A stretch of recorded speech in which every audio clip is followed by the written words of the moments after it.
Hello everybody, it's me Steve. Today I'm going to do a lab demonstration for you. I'm going to show you how time does affect the strain and stress upon an object. Okay, let me explain. I need to give some background here before I do the demonstration. Every solid, if conditions are right, will experience three types of deformation.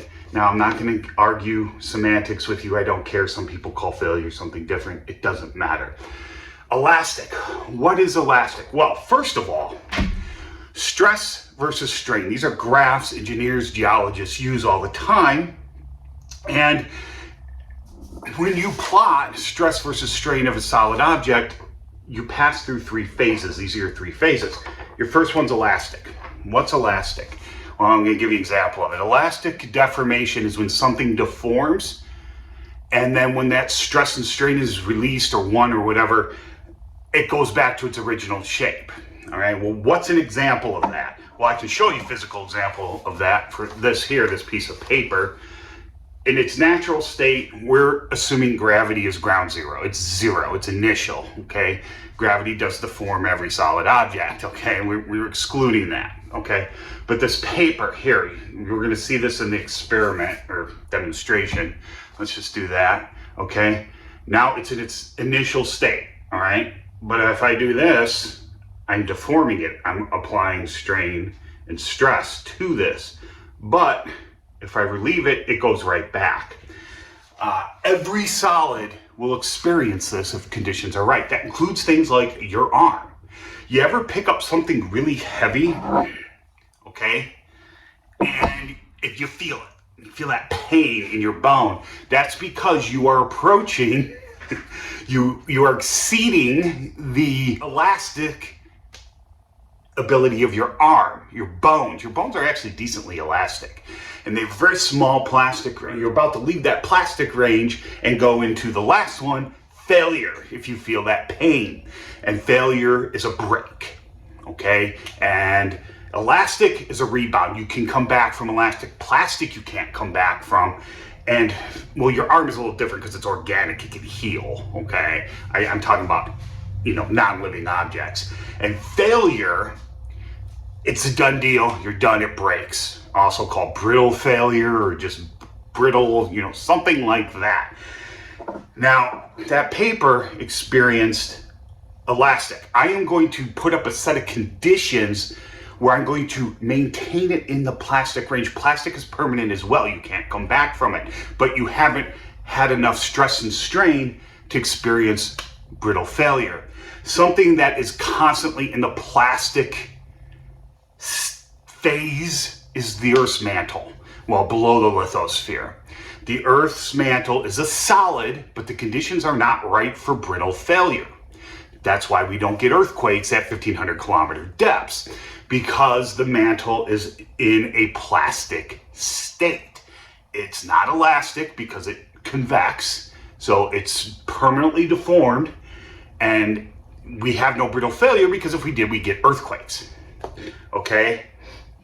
Now, superficial rocks will go through this too, but that's not what this demonstration is going to be about. This demonstration is going to be about how time affects that, okay? Now, I'm going to show you here what happens to that paper. Well, the paper is more of a guide. I'm going to show you actually what happens to this. All right, you see this? We're going to consider this its initial state. In elastic, in elasticity, you don't have to see, like me picking this highlighter up, gravity's, I'm fighting gravity, but gravity's pulling on this end. So we actually have elastic deformation here. We just can't see it. Time is one of those things you can change and alter to either increase that plasticity range, shrink that plasticity range, increase, decrease that elastic range, stuff like that. There's other things too, temperature, pressure, all that other stuff. Like if you took a chunk of the mantle and pulled a Star Trek and beamed it to the surface, it's going to cool really fast and it's going to, well, it's probably going to explode, but assuming you can keep it for, because you're releasing pressure instantaneously from it. But assuming it didn't explode, it's going to cool real fast, and then it will experience brittle failure. Okay, the materials we will be using for this little demonstration, it's not truly an experiment because I don't have a control. Okay, let's get this thing started. I am going to demonstrate something that deforms in the elastic range for you. And then I'm going to demonstrate the plastic range, and I'm going to extend that just by adding time. Okay, so here's our box lid. I am going to use my pseudograph paper. I decided to use this because you can see it better on camera. Now, we are going to put 5 tetanus blocks of iron on here for like a couple seconds. Okay, 1, 2, 3, whatever. See how that bounced and came back? You saw that?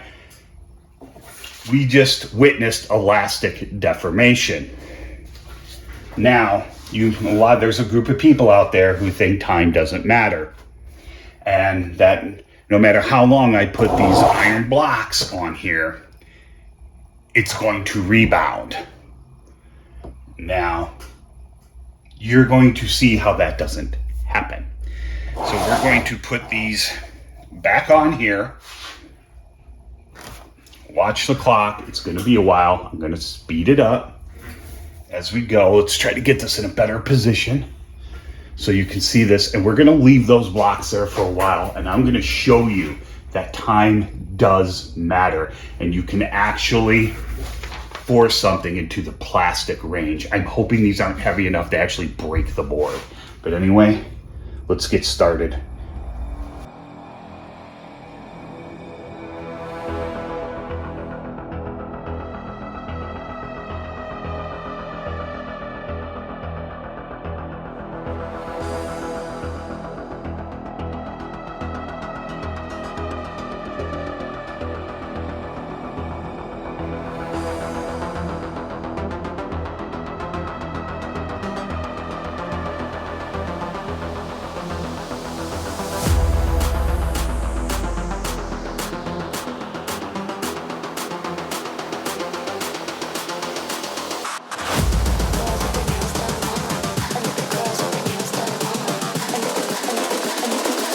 I think the girls with their nails done now.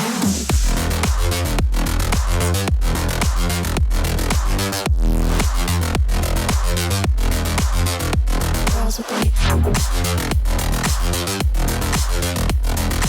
nails done. I think the girls with their nails done.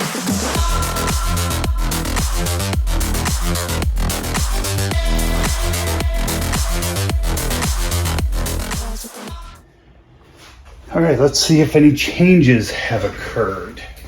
Now it's been, I think, a little over 2 hours. If I was to leave this here for days, the effect would be more obvious, okay? But I don't have days to sit here and record, plus it would, totally ruin my phone memory anyway. So let's take off the 5 tetanus blocks and see if any permanent changes have occurred in our, now you see it is popping, trying to pop back into shape. Now an object overall does not have to experience just one or the other. It can experience at different locations this type of variable deformation at different parts in a solid. That's why we get things like drag folds near faults, because you have a mixture of plastic deformation and brittle deformation or failure. Now you can see just from this, if I compare this, a still shot of this, to when we began, you can see the difference is a lot better. But even without doing that, I can tell you, you see how you get this, you can see the outline. And I don't just mean from the rust. I mean, you can see it from the actual mass being put on here. And you can even see here the paper is permanently deformed in a manner where it's been lifted up. It's actually been folded. We have a mini closed anticline here forming, if you will. So our grid isn't like this anymore. Okay? It's not like our original sheet. My box has experienced it too. You can see that this is bulged a little more, not too much. And I take this off and I can see, you see these lines here? I can highlight them here for you. That's why I brought the highlighter, in case you can't see them very well. Those lines are the result of having these 5 blocks sitting on them. But you can see I have permanently deformed. Now these I know for sure are new, and these might be too. But you see, we have these ridges or ridge depressions, linear depressions formed, but nothing broke. There was no brittle failure. I didn't tear anything. I didn't rip anything. I didn't break anything. Okay, so now I have plastic deformation, and that's just from 2-ish hours or so of having these 5 blocks sitting on top of here. That's just from that. Now, you know, if I had tore it, that would be brittle failure. And you can see time does matter. See how quickly I did that? I applied a lot of variable stress and strain in different directions, and I tore it. A lot of stress and strain quickly can force you very quickly from this to this to this. A lot of stress and strain over time that would normally break something. Like if I dropped these 5 blocks on here and there was no table to stop it, they would go through it.